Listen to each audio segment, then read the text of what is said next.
Have you ever looked up at the night sky and wondered what all those tiny little lights might be? A young bird named Newton did. But unlike us, he couldn't just pull out his phone to find the answer. So instead, he did something much harder. He flew up, way up into the night sky, to get a closer look. As he flew, he dodged past shooting stars and glowing planets until he reached the edge of the world. There, floating in the inky blackness, were thousands upon thousands of twinkling lights. They looked like fallen stars, only they weren't moving. And there was something about them that just didn't seem right. So Newton did what any brave bird would do. He flew straight towards them.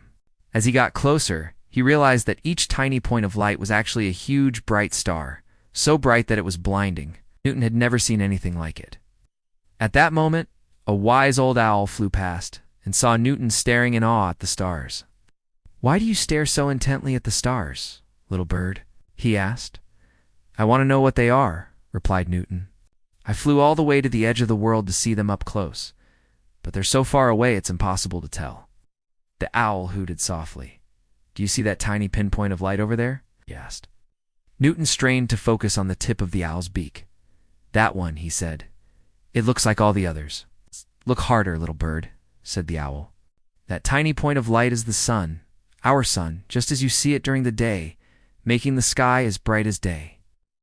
Newton shook his head in disbelief. "But it's nighttime," he said. "How can the sun be shining?" "'Cause the earth is round, silly bird," said the owl, chuckling to himself. "When we fly above the clouds on the opposite side of the earth, we can see the sun shining during what you call night." And with that, the wise old owl flew away, leaving Newton alone in the night sky to ponder what else he didn't know.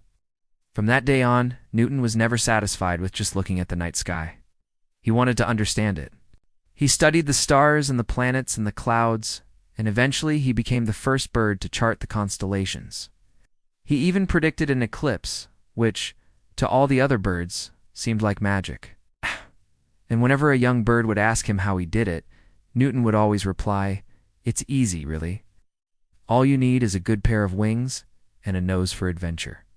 The end.